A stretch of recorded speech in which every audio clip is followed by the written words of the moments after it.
I want to start introducing the great people that are on this panel one by one. And, well, one last thing on the whole what would Breitbart do thing. We're all crazy to think that we know what Breitbart would do. At the risk of doing a John Lennon here, I think not since Jesus Christ has someone's name been invoked so many times and his words been so interpreted and sadly misinterpreted as Andrew Breitbart's.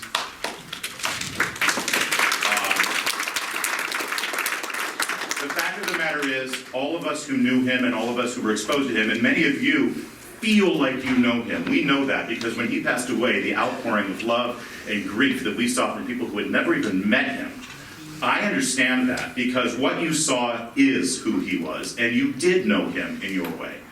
We all know what Andrew would have done within the context of how we knew him and what our experience was for him and with him.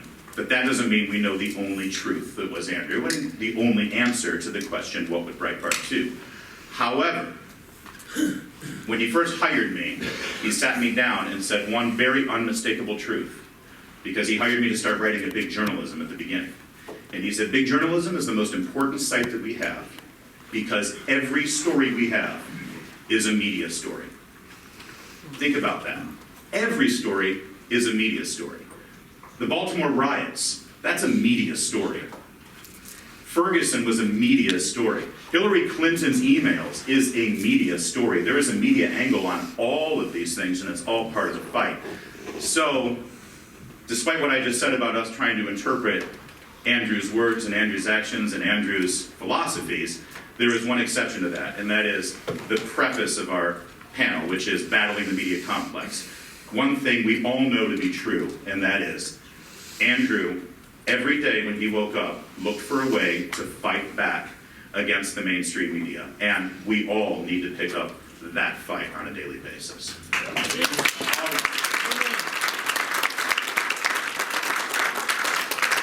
I'm close to getting emotional, but I didn't. All right, let's start with who these great people are. Every single person on this panel worked with Andrew Breitbart, was hired by Andrew Breitbart, and had a personal relationship with Andrew Breitbart. We're going to start with James O'Keefe. Honestly, a person who truly doesn't need an introduction, so I will try to keep it short. Founder and president of Project Veritas, of course, an award-winning journalist, New York Times best-selling author. You all know the Acorn videos. Of course. But it's so much bigger than that, as you're about to find out if you don't know. Andrew once described it as a combination of Mike Wallace, Michael Moore, and Sacha Baron Cohen. You okay with that? Yeah, baby. Andrew not only fought for James on a daily basis, but he also enlisted all of us to fight on behalf of James when he was being attacked by pretty much everyone. And again, when James put his videos out, and then they got assaulted by the media, when the media invented a story about James being a white supremacist, I think it was, actually organizing white supremacist meetings, yeah. Fighting the media and exposing their lies was a story. Understand this, if you're blogging and you don't know what to write about today, just take a look at what MSNBC or CNN or ABC News talked about yesterday. There's your story. And all of that ended up feeding and creating more content for our sites, more traffic for our sites, and re-legitimizing why James O'Keefe is so important to all of us and more important to our country, frankly. Because if they're attacking James O'Keefe, it means he's doing something right. So enough from me, let's hear from the man, James O'Keefe.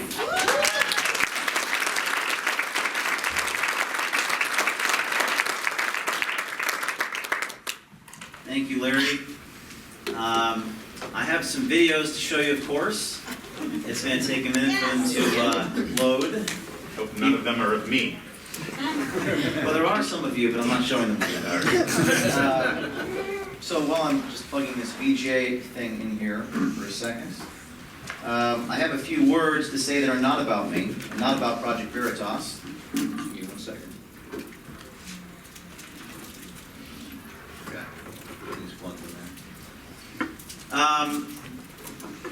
Andrew Breitbart and I are very different people in many respects. Former Andrew Breitbart. We're very different people in many respects. He was an extroverted person. I'm kind of an introverted person. But we had a lot in common.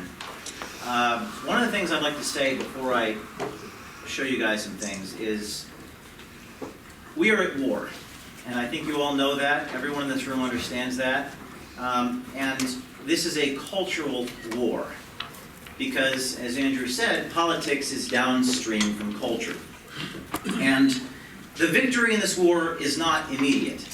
It is going to take some time. You will have to fight conformity and compliance. The culture war first attacks ideas, then organizations, then people. And they will try to destroy individuals who resist. So what I've learned in my, I guess, 6 years of doing this is that I don't want to have a debate about ideas. And I don't think we should be debating ideas. I think this war is not about ideas, it's about indicting hypocrisy. It's about being the rebels. They are the establishment. You are not the establishment. You have never been the establishment for years. And you lost. You lost. So now it's time to do the things that they did and to learn from them and to adopt their techniques. You can think like a conservative. You can have conservative ideas. But to be effective and to win, you have to behave like a guerrilla. You have to go after them, you have to indict them, you have to mock them, you have to ridicule them, and you can't discuss ideas. You have to indict their ideas. This is what I've tried to do over the last 6 years. I've been doing this for about 6 years in a major way. Winning is not always about destroying them. It's about keeping who you are while you're doing it. There's two people in the room I just wanted to call out. Pundit Pete is here. I ran into him. He went into the White House.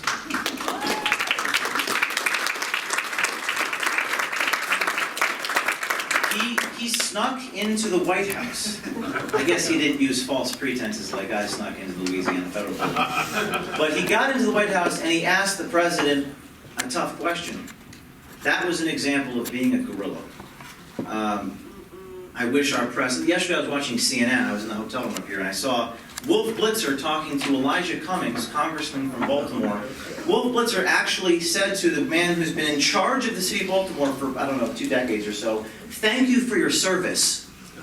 Thank you for what you do in Baltimore." A respectable journalist should not thank him, but challenge him for why the city hasn't gotten any better. I couldn't believe that's happening, but that's the type of...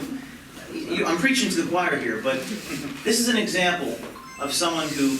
Jim Hoft, also in the audience.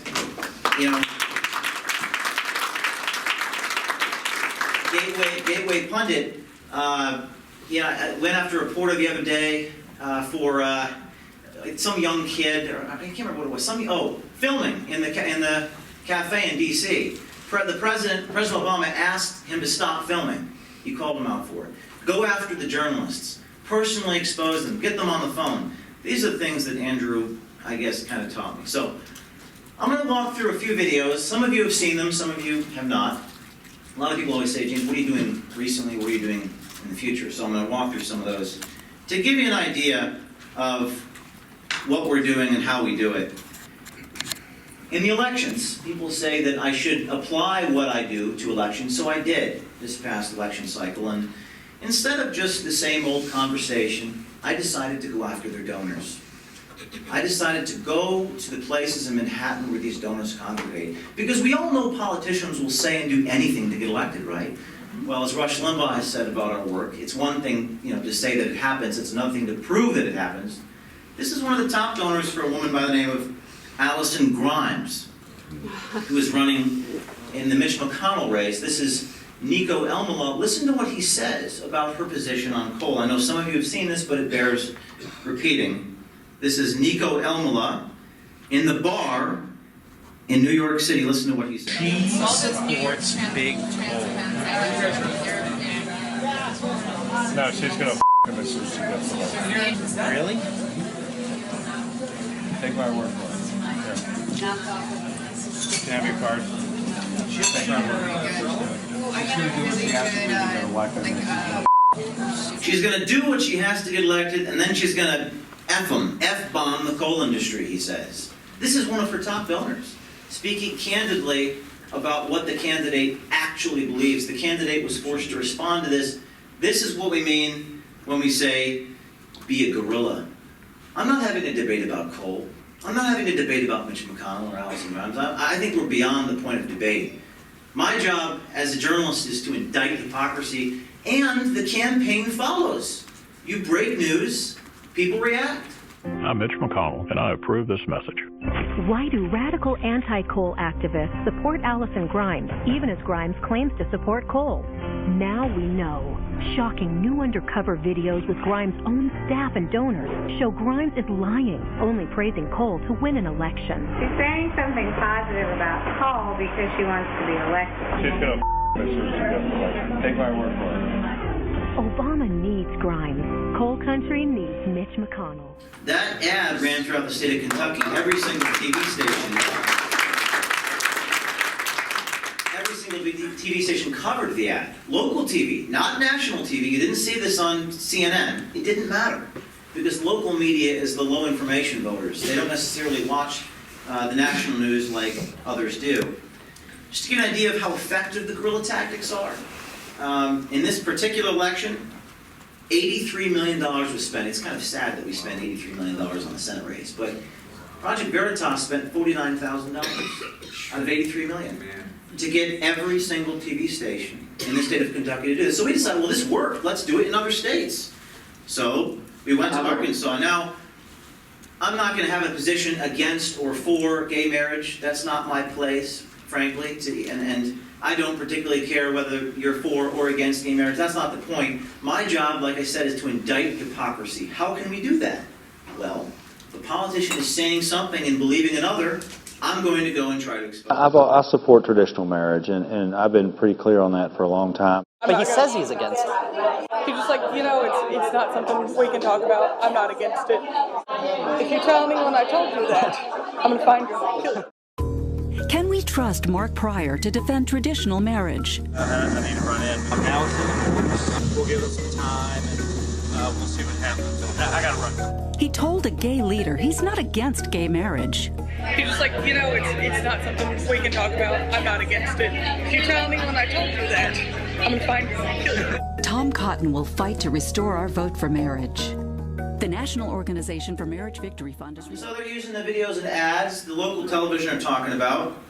It's getting blogged about, it's getting shared everywhere. So we decided to go to another state. Well, this works. I mean, every time we do this, every single local TV station in the state covers it. The PACs are using it in ads. I'm not coordinating with anyone. I'm just doing the journalism. So we go to Colorado. Now I actually don't go undercover a lot these days. Only when it makes you look badass like that. I actually can't grow facial hair, so I had to actually go to a makeup artist and have prosthetic,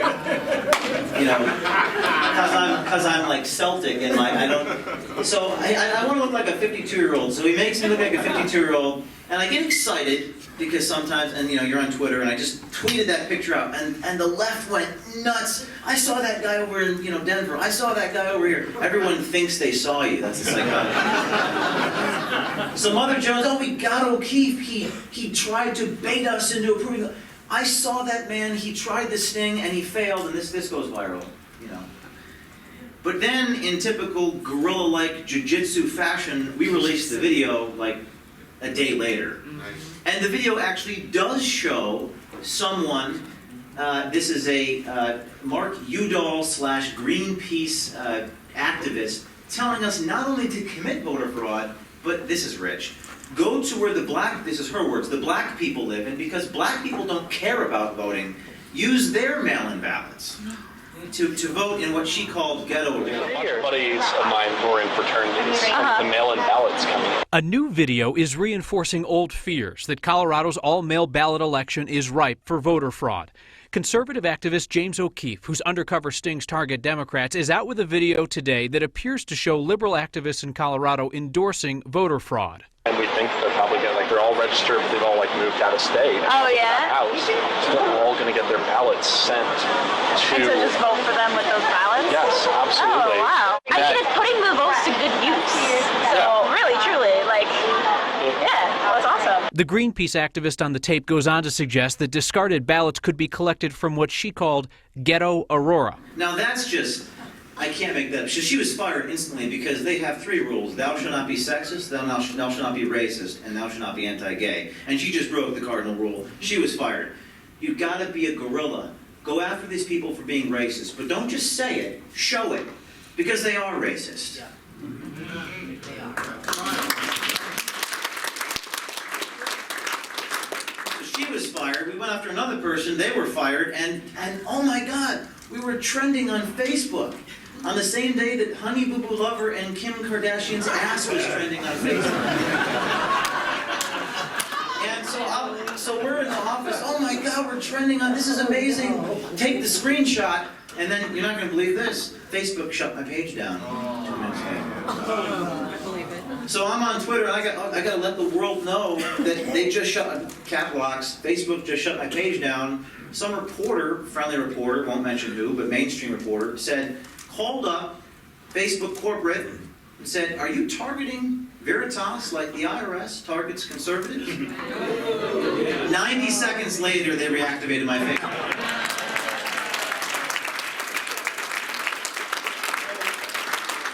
These are the types of fights and the types of battles that when Andrew was alive, he was engaging me in. These are the types of things that we must do. Little things, little anecdotes, little calling up the reporter and calling him out on hypocrisy, getting on the phone with Facebook corporate. Making and breaking news is the important thing. So we did this 3 times. Okay, now let's go to the most expensive Senate race in the history of the United States, North Carolina. $117 million was spent. Project Veritas spent, fraction of a percent of that. We decided to expose non-citizens voting. Cover during early voting. Conservative gotcha videographer James O'Keefe back here in the Tar Heel State, this time with a new video he says shows campaign workers advising an illegal immigrant to vote. If you're registered to vote, you've got a voter registration card? Yes. You're good to vote. I have a little secret too, okay, but I'm not legal. Oh. I'm here undocumented, okay. But I can vote. Yeah, you can vote. It's the video that has gotten the attention of many. Investigations have now been launched because of it. It shouldn't be an issue at all. It shouldn't be an issue at all. That's the initial answer Greg Amick gave to a voter posing as a non-citizen for this video. James O'Keefe produced it. My job is not to accuse anyone of anything. This was in Durham and Cary and Raleigh, all across the state. So we hold a press conference. Now, I have been doing this for 6 years, and honestly, to get the media to cover something is not easy. They want to ignore this. I held this press conference. Every single television station in the state of North Carolina showed up for press conference. Every single one. We hold a press conference now. People show up because we break news, and when we break news, 5 o'clock, 5 o'clock, 6 o'clock, 11 o'clock, they're putting our story on local media. I know ABC News doesn't cover it. I know Anderson Cooper doesn't cover it. It doesn't matter because 3 days before the Senate race in North Carolina, a criminal investigation was launched into a campaign manager because of that video. And that's what matters. Sometimes there's just funny moments. Is Ali in the room? Is Ali Akbar in the room? This is hilarious. I go down to Louisiana. Landrew had already lost. So this was icing on the cake for me. And I go down there to try to confront this woman, Kirsten, the communications coordinator. I try to ask her a question, and she just makes this ridiculous face.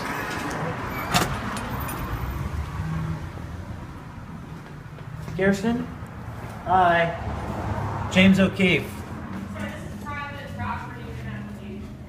Would you mind correcting the fact that you said I committed a felony?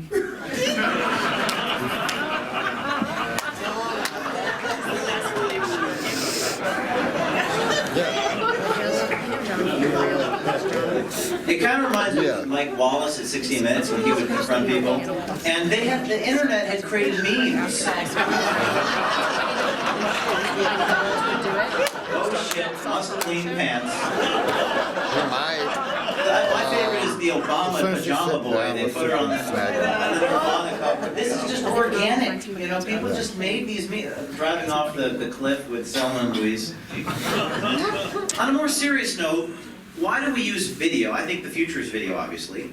Video is worth 1,000 words, 1,000,000 words, and you could write all the policy papers in the world, but exposing something on video is undeniable. This is, of course, the daughter of Eric Garner. That's the guy who got chokehold by the NYPD, talking about what she thinks, what her family thinks, and what the African-American victims of police brutality think about Al Sharpton. I don't think I introduced myself fully. I'm Laura. Nice to meet you. Nice to meet you too. Thanks for coming out. Yeah, of course. So is your father, right? Justice for Eric Garner. Who's your father? So this lady, Cynthia Davis, called you and told you, oh, you need to put the logos. She told me to my face too.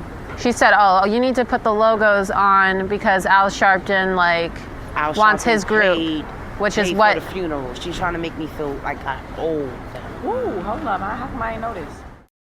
So what, you think Al Sharpton is kind of like a crook in a sense? Like you think he's like... Doesn't get much more powerful than that. What happened? Well, that made the front page of the New York Post. Wow. Just the image. Just the image.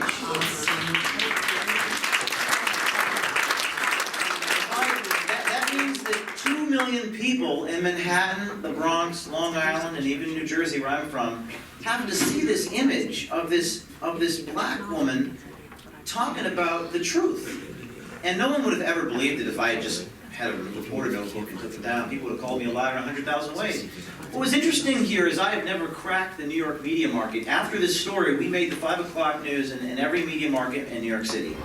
In New York City and around the country, Reverend Al Sharpton often seen standing with family members of those killed by police officers in controversial circumstances. Tonight, there are questions about how some of those relatives view motive. Here at the National Action Network in Harlem, they've faced front-page headlines before, but none quite like this. Al about the money. The Post cites a video made by conservative activist James O'Keefe. Now, this is the really interesting part. This is the brother of Andrew Cuomo of New York State, who audited me. His brother's name is Chris Cuomo at CNN. By the way, it's always interesting that these governors and presidents are married to people in the White House and married to people at CNN. That's a different speech for a different day. So listen to what Cuomo, bizarrely, says about the Sharpton. O'Keefe is definitely someone who's identified with the right, but Eric Garner's daughter isn't, and she's the one who said that Al is all about the money. She was caught on tape not knowing she was being videotaped, so she wouldn't have said that. Sometimes that's when you're the most honest. Well, there you go. Sometimes that's when you're most honest, said CNN. One or two more clips, and then I'll yield to the next person. How do we go after the universities?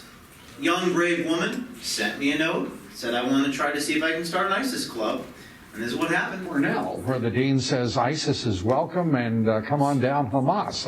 What do you make of that?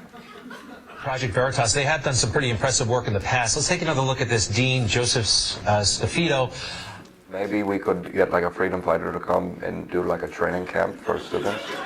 I have no idea. I mean, would that be you'd be allowed to do something like that, just like bringing in a coach to do a training on a sports team. Oh, really? Okay. Yeah, ISIS is going to go to Cornell and chop people's heads off. Caught on undercover video saying that he would welcome Hamas or ISIS on campus. Yeah. What are they doing over there in Cornell? It may be so cold their brain is not working properly. So, and this is the first too. We went to Florida. We got covered by every single local TV station in Florida. Even Univision covered it. At Florida College this morning, a secretly recorded video is now raising questions about whether Barry University uses your tax dollars to support campus clubs intended to aid members of ISIS. Oh, so you do specifically want to send aid to ISIS?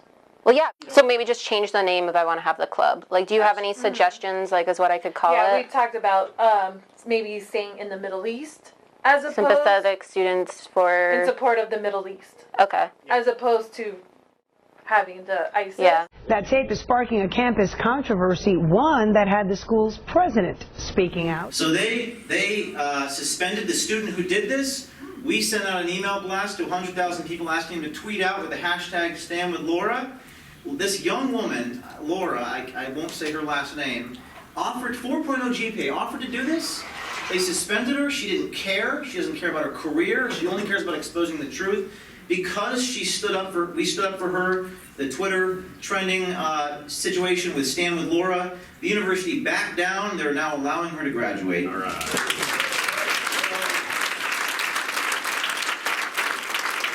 So in closing, the most important thing is to just stick with it. Don't give up. They're going to try to personally destroy you.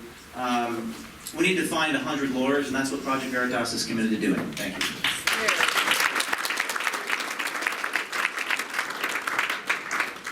It goes all the way back to the first Acorn video, where I think we all had the same experience, which is we saw the headline about what an Acorn worker said at one of these offices to James and Hannah Giles.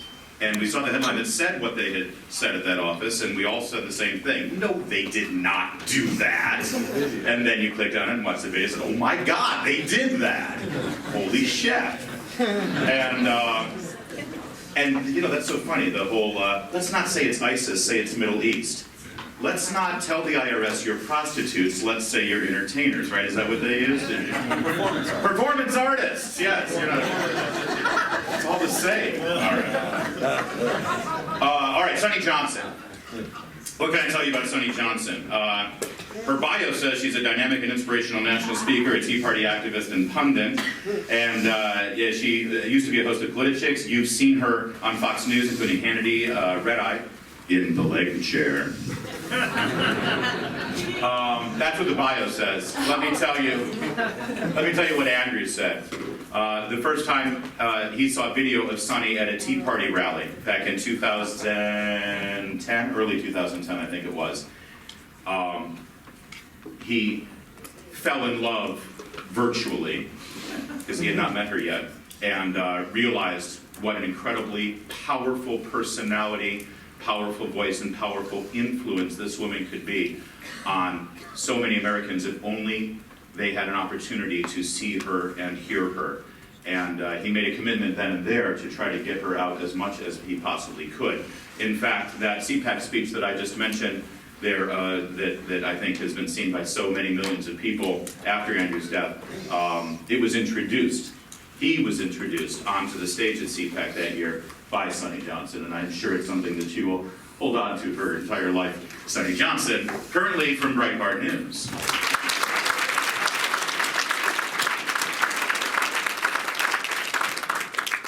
I've been speaking a while for without notes, but I'm going to have notes this time because the conversation that we have is going to be a little bit tricky, so I want to make sure I kind of stay in my parameters. Everybody knows Andrew for the media giant that he was. You have James, you have Brandon, you have people like Wayne, Dupree. You have a lot of people that are in the journalist realm, and they're doing their jobs.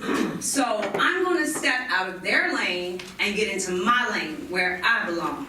See, because Andrew just wasn't journalism. Andrew was people.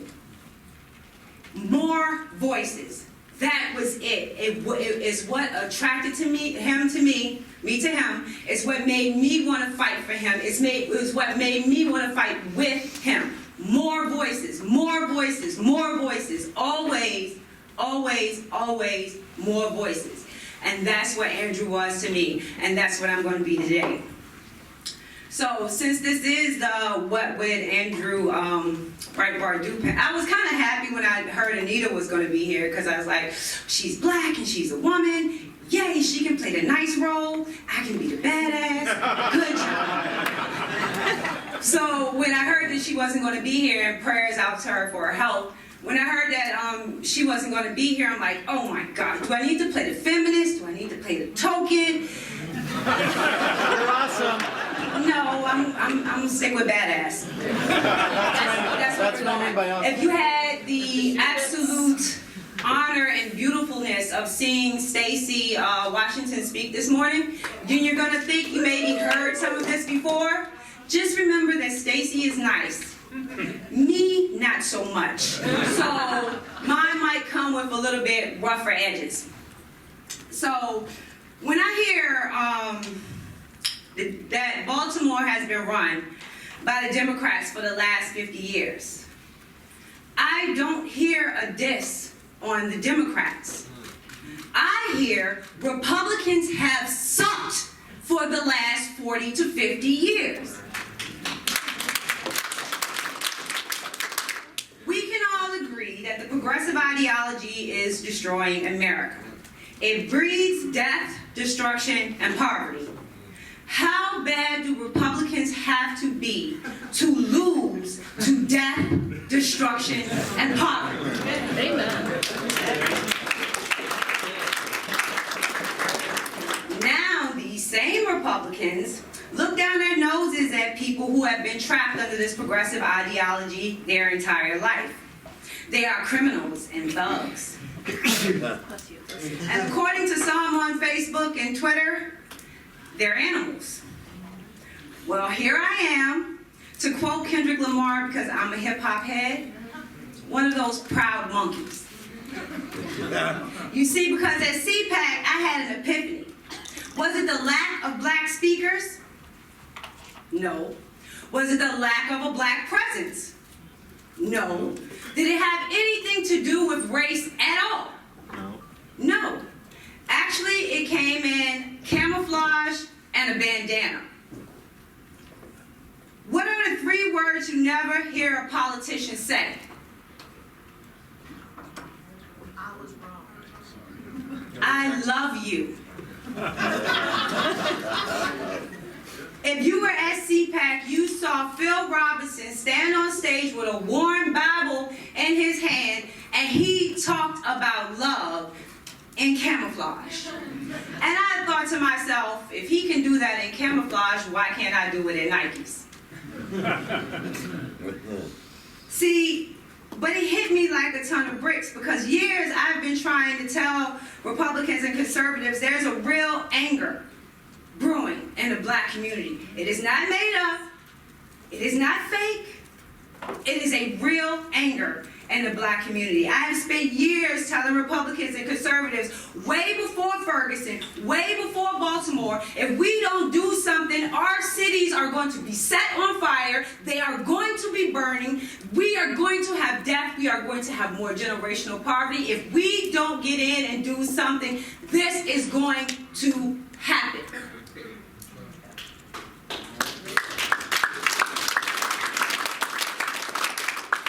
But they wouldn't listen. I wasn't to be taken seriously. Why? And I'm like, seriously, why? Love. Because when you turn on a TV screen and you see black youth, there's no compassion. There's no understanding. And I'm going to stop right here, because let me make something perfectly clear. I'm going to make sure I stay on my notes for this one.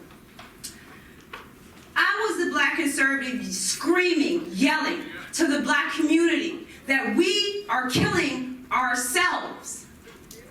I didn't blame anyone else for what's going on in our community. Way before people started talking about black-on-black crime statistics.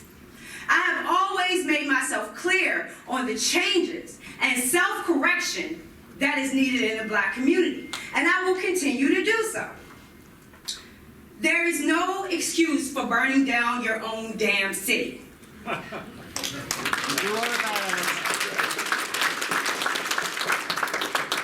There is no damn excuse. Now, I've done my part over all of these years to evade the racial hypocrisy. So this moment, right here, right now, is not about the self-correction in the black community. This is about the self-correction in the conservative movement.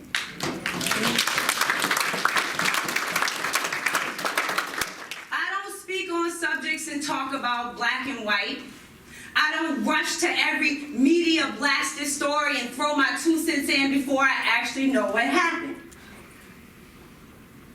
I think I've put in my time, I think I've put in my effort, I think I've put in my work to stand here and tell my truth, because I think that that's what Andrew Breitbart would do, and that's what he would want me to do.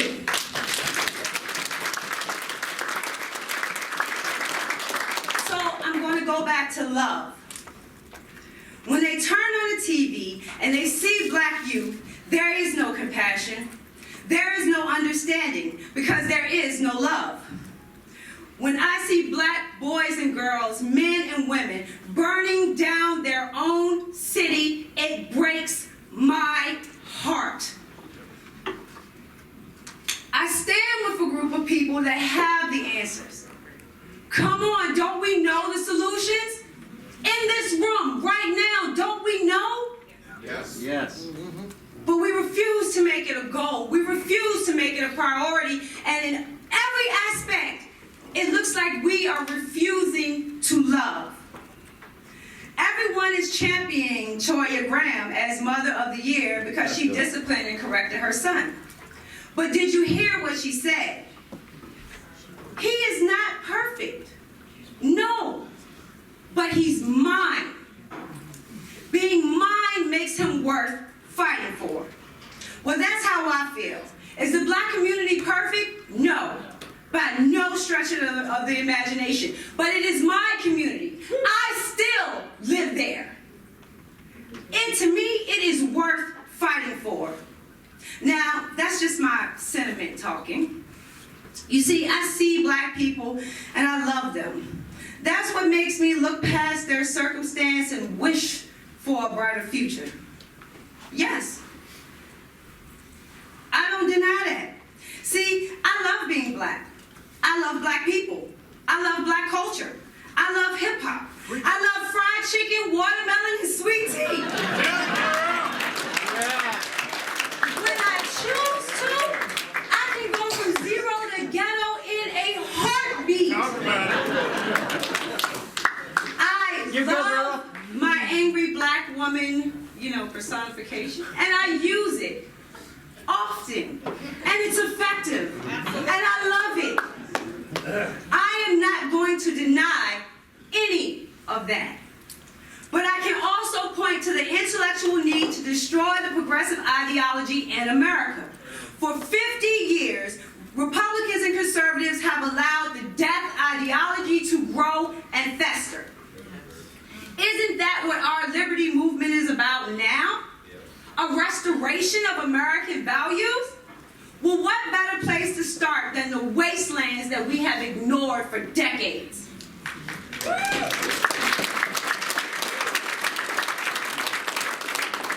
What does the progressive ideology accomplish in public schools? How do they bowl for economic development? What effect does excessive taxation, over-regulation, and crony capitalism do to a community?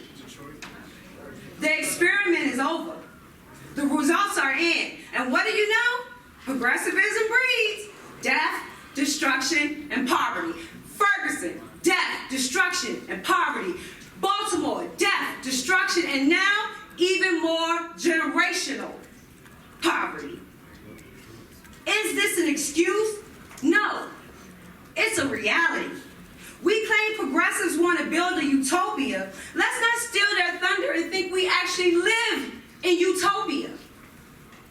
We have to set our goal. We have to decide what our goal is. Is our mission to destroy the Democrat who is currently in power, or is it to save America? Second one.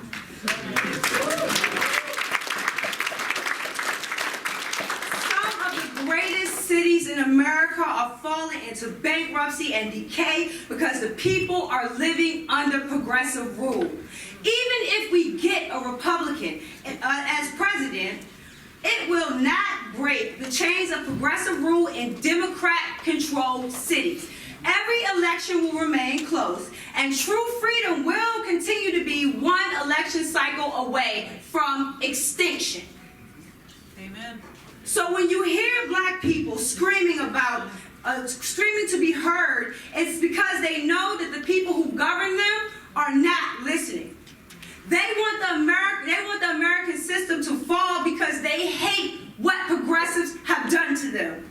They live under an ideology that has you out in the streets marching against Obamacare.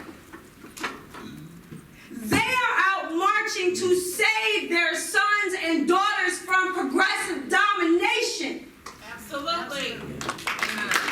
Where are my liberty lovers with the solutions?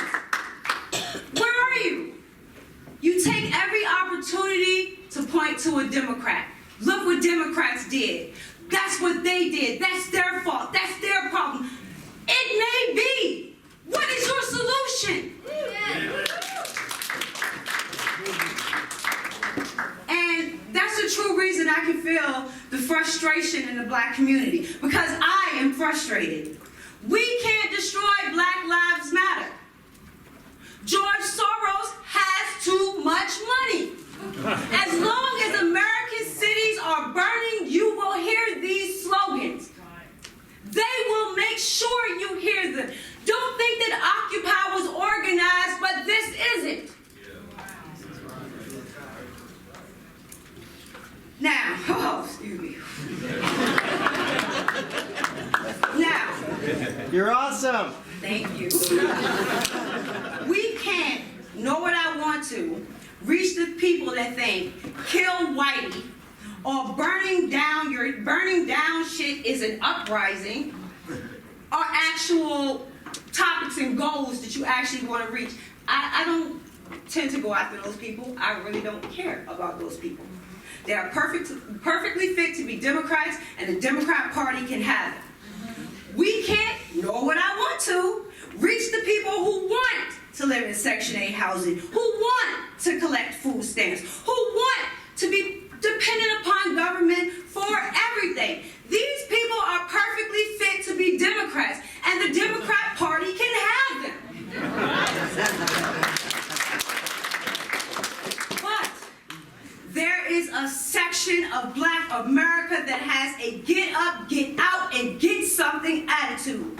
To these people, hustle is as natural as breathing. They didn't need to be told to pick themselves up by the bootstraps. Their instincts told them that there had to be a better life. There had to be a better way.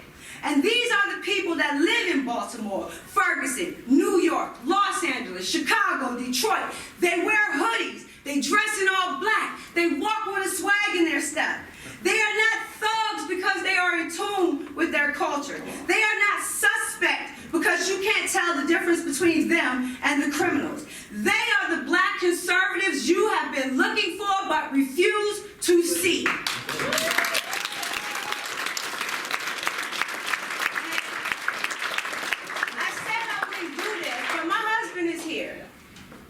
Dressed in all dark, with a baseball cap on his head.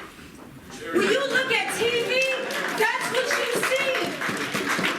He worked his ass off so I could stay home and educate my daughter. When I came, I was doing speeches for free all across the country. He was at work, so my family could still eat while I was out and about. Tell me how he looks different from any other people you see on TV. I'm sorry, babe. I had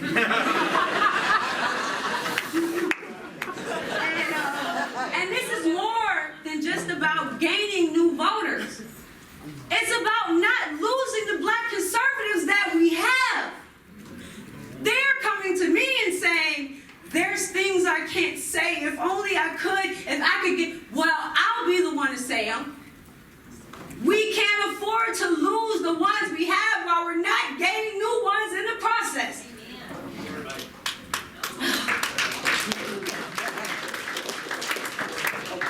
And this isn't about, and I promise I won't say nothing else for the rest of this panel. This isn't about the police. Most of these areas have strict gun laws. The citizens have been told it is not their job, but the job of the police force for their protection. Like the case of Toya Graham, who is now under scrutiny from Baltimore Child Protective Services for putting her hands on her son. The citizens are told it's not your job, but the job of the state to raise your children. It's the government's responsibility to provide housing, jobs, and food, and the citizens are told not to think for themselves, but to blame the color of their skin and accept the shitty hand that is dealt to them. And the police are sent out not to protect and serve, but to enforce an impossible progressive moral code. The police are sent to enforce progressive societal change. And when society rejects it, The progressives who made the laws in the first place throw the police under the bus. The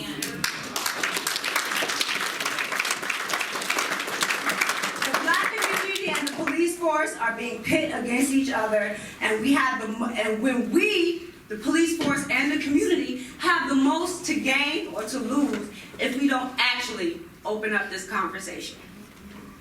I know I'm pushing on time for 2 minutes. Of course. 2 minutes. Because in addition to telling you all of this stuff, I want to show you how I would do it. Just real quick. I want to show you how I would deliver this conservative message to the black community. Can I do that real quick? Yeah. Go for it. I hear you. I feel you. I get it.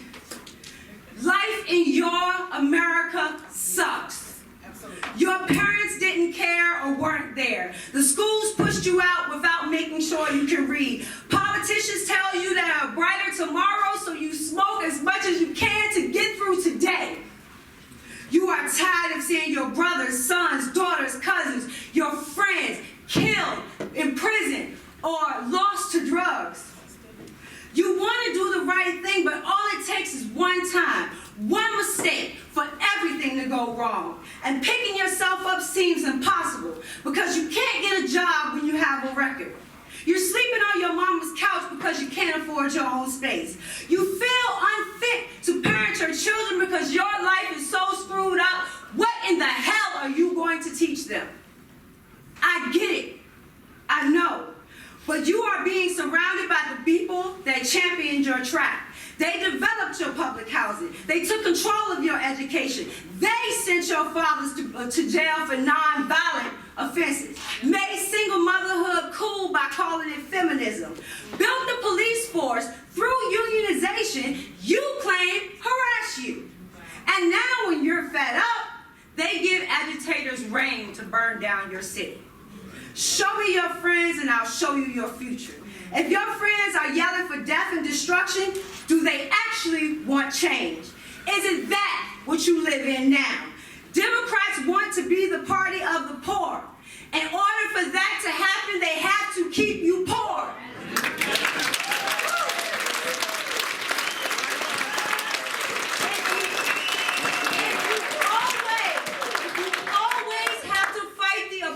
That will mean you are always oppressed. You call us the party of the rich. And I'm going to steal this straight out of Stacey's mouth. Well, I had it written down already. We just think alike. You call us the party of the rich. And I'm not going to be spineless like those who run from it. I'm not rich, but by the grace of God, I will be.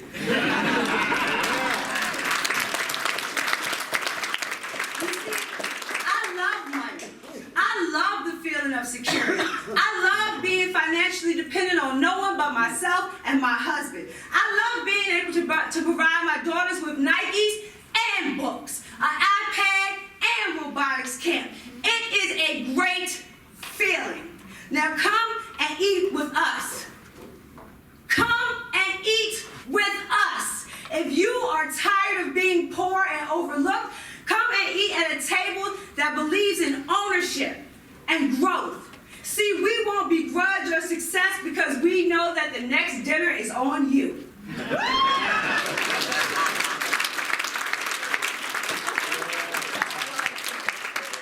and eat at a table where we thank and praise God, not government. Come and eat at a table that allows you to leave a legacy for your children. Our parents left us anger and neglect. We want to leave deeds and stock portfolios and inheritances to our children. Come and eat at a table that values education as the ultimate exit to poverty and backs it up with school choice. Yes. Come and eat at a table that values life. Kings and queens do not kill their children. They kill for their children. Amen. Come and eat with us. And if I have anything to do with it, and I promise you and seen and heard, but get ready for the work. Because what we do is not easy. It's not fun. The only thing I can promise you in the end is that it's actually worth it.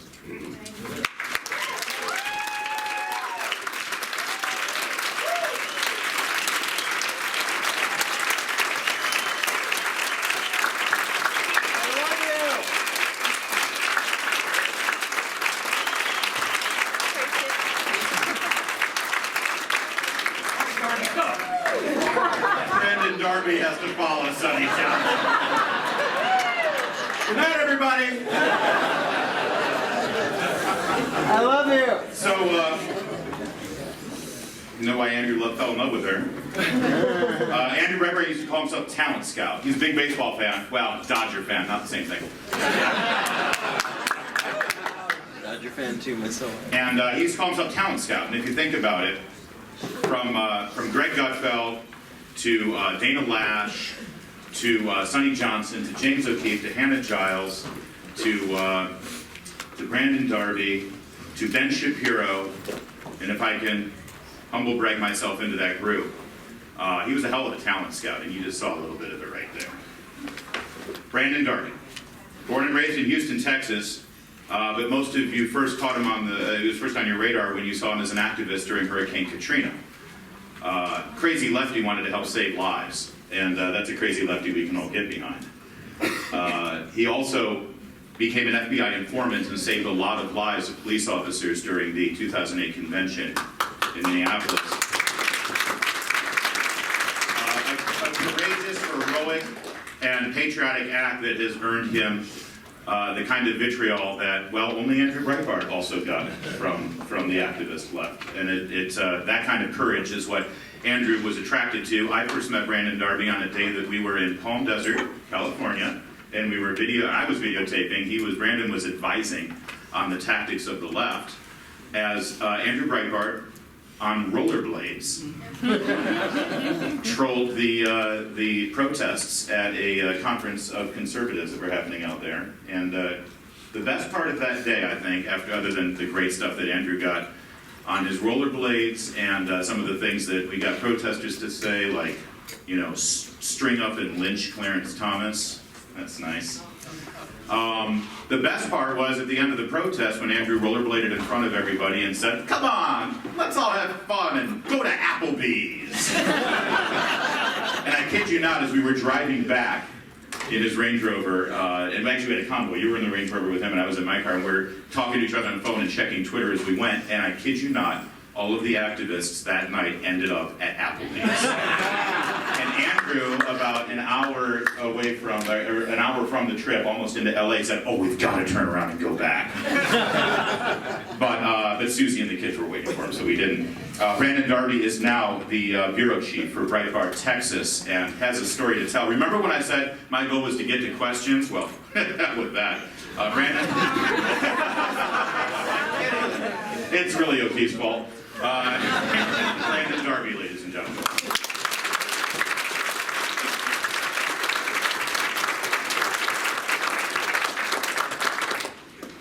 Well, folks, I don't know what to say now. No, seriously, I love everyone at this table, and I'm honored to be at this table with them for good reason. You know, Jason Hoyt, are you back there? Where's Jason? Andrew, one time we spoke in Florida. It was Florida, right? At a sweet tea event, a tea party event for AFP, right? Wasn't it an AFP event? Yeah, they did a breakfast, yeah. Yeah, we spoke, and then I remember I was writing out what I was going to say, and Andrew said, "You ought to do what I do, man." And I said, "What's that?" And he said, "Well, just have no idea what you're going to say. Just wing it. Just go up there. It's That always worked out well. It's the biggest rush." And I was like, "All right." So that's what I do now. I have no idea. No, I actually don't. I never plan out what I'm going to say. But I'll tell you this, talking about Andrew, it's very difficult. Someone do it. Sorry, hold on. It's very difficult to talk about him and not start to cry still, years later. Man, he came into my life after an NPR piece was slamming me, called me a turncoat, and they spent about 45 minutes slamming me. And really picking through my life, you know, throwing little extraneous things in there. That I was a womanizer, and I was, you know, just really bad things. Really, I had come out and I had done my best to expose violence on the far left, and I think I did pretty good with that. They did pretty good at tearing me apart and destroying me. Made it where I couldn't work, really. I mean, I always had a concrete business, and I did disaster relief in low-income communities, you know, predominantly black communities. And that was my shtick. That's what I did. I did concrete work. I funded my relief work, and then raised money for low-income communities, and organized in those communities. And I got attacked in such a way after I worked with the FBI and did what I did, and my name came out. I got attacked in such a way that it was really one of the most ruthless attacks I've seen. Ed Morsi, he's here. He was one of the first people to say something nice about me in the media, as was Michelle Malkin. But other than that, I was really just destroyed. And Andrew found me, and he said, "Hey, thank you. You know, why don't you fight back?" And I said, "Well, I do fight back, Andrew. They don't print what I say, or they don't call me for comment." And he said, "Well, I'm starting this website called Big Government, and you can fight back on my website, and I won't edit what you say." And I was like, "Well, that means a lot to me, thank you." And he said, "Well, do you know anything about this group Acorn? Because we have this thing coming up." And I was like, "Actually, I do. They were really mean to me, too." So I got to tag on to James's effort, and it was very empowering. I remember how it felt. And you know, a lot has happened. You know, I'm a guy, I have a GED, I'm from Pasadena, Texas. Hey, you know, I'm an editor of a news site. Sometimes you'll find typos, I'll admit it. Like I said, I have a GED, and most of my colleagues went to, you know, Stanford or Harvard, who do what I do. But one of the things that I really have tried to do, especially since Andrew's died, is I tried to find people and identify people who are going through what I went through. Because that's what Andrew did. This guy had no, I'm telling you, man, like he had no, other than he's just a good guy, he had no reason to do what he did for me. You know, he really made my name right. I remember one time we were drinking wine because I like wine, and as you might know, Andrew liked wine too.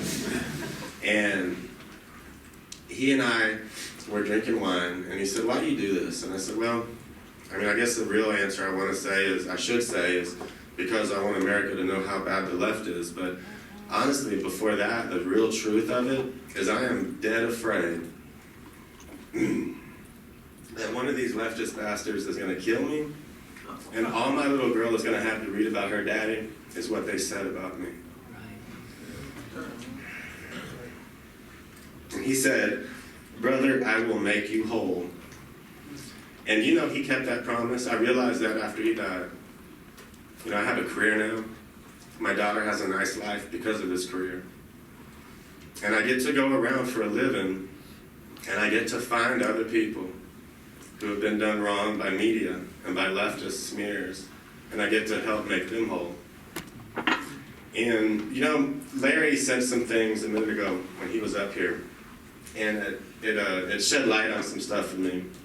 Like, one thing is that "don't handle me." That same conference, he said that to me about something else, you know. And we didn't talk for a little bit, and then like a week before he died, we talked again and made peace. You know, we had little ruffled feathers over me handling him and trying to protect him because he was just so outgoing. But Larry said some things, and I just realized like how much of a common perception we had about our friend. And of course, with everyone up here, same thing. Let me tell you something. You know, I can't tell you, I mean, you know, I work for Breitbart, and some people don't like Breitbart, and some people work for Beck, and some people don't like Beck, and I don't really get into all that stuff, man. Like, I don't do it.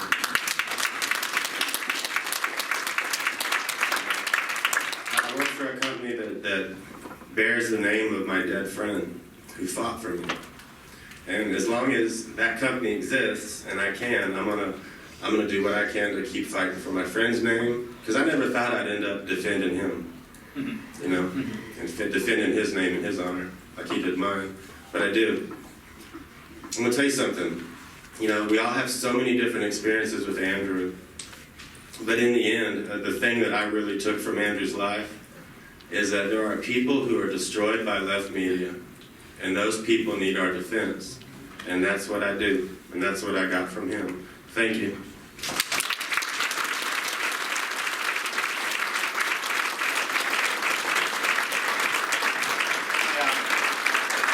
It's funny, we all knew Andrew and loved him so much that this has turned into a tribute to Andrew, and we're really talking about battling the media, but there is no better way to tribute Andrew Breitbart than to join together and fight the media.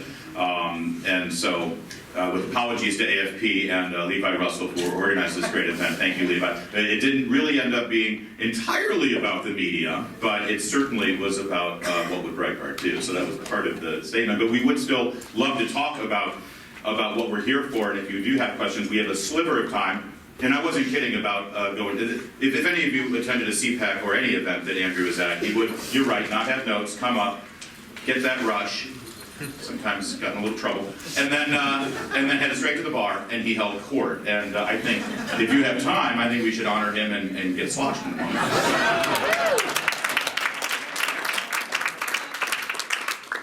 You honor your traditional family values your way, I will honor my way. You don't know my family. But if there are any questions, I don't know that they're, were they index cards, or how did they go, or we're just going to do what we do and do it loudly. Okay, you, sir. Yeah. I live in Baltimore area. And a friend of mine ran for Congress back in 2010. I wrote about him on Breitbart. And he was a white guy who went around with him. It was Elijah Cummings who was running this. And he walked around, he walked the district, which is something Elijah Cummings hasn't done probably since he was first elected. And he talked to people, and somebody said, people there welcomed him with open arms, and they asked him all kinds of questions. They offered to have barbecues in their front yards. They offered to talk to him. He got 25% of the vote. He had a $7,000 budget for his campaign. He got 25% of the vote, which is about the most anybody's gotten in I don't know how long. But the point is, the thing that I wanted to ask Sunny about, because I very much agree with her, her assertion that we need to go into these areas and we need to speak directly to people because we have the message that they want to hear. But the trouble is, how do you do that? Because the organizations that will bring the people that will listen will politely take your money and they will let you come and speak, and then they will look at their congregation and go, we know who you're supposed to vote for. We know who's, greases your skids, and it's a very difficult thing to get around. How do you get around that? Okay, you're trying to get me in trouble. Oh, like you need help.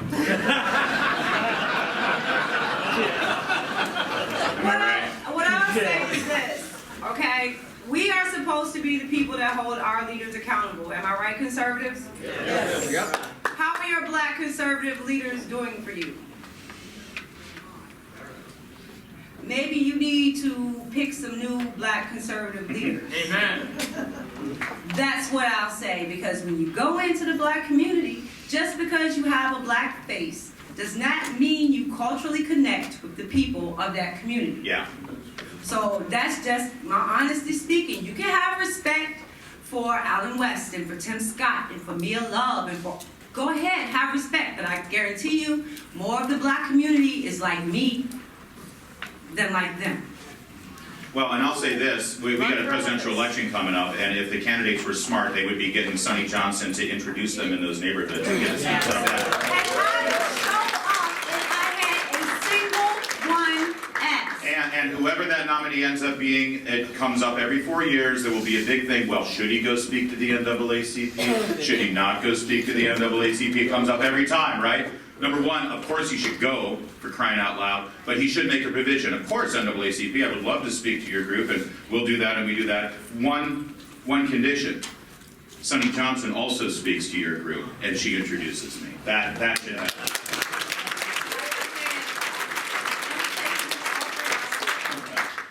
All right, yes, sir. From a media point of view, Yeah. we as conservatives always like to have our facts right before we go to press. The left likes their factoids right before they go to press. And so therefore, they end up crafting the message that by the time we get all the facts, we pass the news cycle. Nobody's even listening anymore. How do we, without stepping on our foot, because if we make a mistake, they're going to chew us up and spit us out. We get one shot in getting it right. How do you recommend that we should approach that? Well, I'd like to throw that to James, actually, because, James, I think the underlying problem there is, and I think you can speak to this better than anyone, is that if you make a factual error, they try to destroy you and everything you stand for the rest of your life. I think it's on. But I mean, how many times have they made errors about you, and it just goes by the wayside? Is it possible to cut through that? What's the secret sauce? You have to break your own news. The problem with your question is that the entire premise is reacting to their news cycle. You have to make your own news cycle. You have to take, this is the Lee Stranahan quote, take a crowbar to their news cycle, pull it away, and insert your own story, like Andrew Breitbart did. That's what you remember him for. Not reacting to what CNN said that day, but breaking news and then having an entire army of people that would, and then of course when I got attacked, Larry was at CPAC, and Max Blumenthal called me a white supremacist. Of course I got the lawyer and got the defamation thing started, but they literally confronted Max Blumenthal in the hallway and just indignantly looked him in the eye and said, you're lying. Why? Well, you're a disgusting human being. That's what Andrew said to Max Blumenthal. So, short story, break your own news. Break your own news, but also one other thing. Wasn't it true that Andrew would watch these news cycles, and breaking your stories was the beginning of it, not the end of it. The coverage of his stories. It's the reaction. It's the reaction to the action, and the reaction to the reaction. The Day 2 story, and the Day 4 story, and the Day 7 story, which is something that has been lost, I think. Very few people in the conservative movement actually break their own news, but also, like when we were in Florida, we broke that story I just showed you in Florida. Univision was covering all that was happening outside of the conservative movement. Dan, my colleague, media director, was on the phone with ABC News asking for retraction. They gave a retraction. They put that on the air. We were sorry to report that we lied about James O'Keefe. We were fighting this little war in Florida. We were fighting this little war, but that war was fought between me and the mainstream media. You do have to, you can get corrections and retractions. Yeah, that's where victories are won. Remember who was the MSNBC analyst who's now banished forever? Bashir. Not Bashir. Remember the one who said that you took to Twitter and called you a felon and said you were going to jail? I love that we don't know his name anymore. This is great. But Andrew confronted him on the air. He ended up, getting fired. He's, out in the desert now. We're doing some radio that someone's paying for. Coming up next, right in this room, is a monetizing your blog seminar.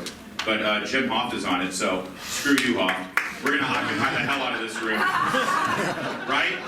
Hell no, we won't go. Who's with me? Up Twinkles, baby? We haven't heard from a woman, so you right there. Last question real fast, because we're nothing if not. So James talked about exposing hypocrisy, and I was in a panel earlier where they mentioned that millennials really don't react to this negative messaging. They really react to positivity more. So how does that lead to engagement, and how can we make that lead to engagement? Brandon, you want to take a shot at that? No.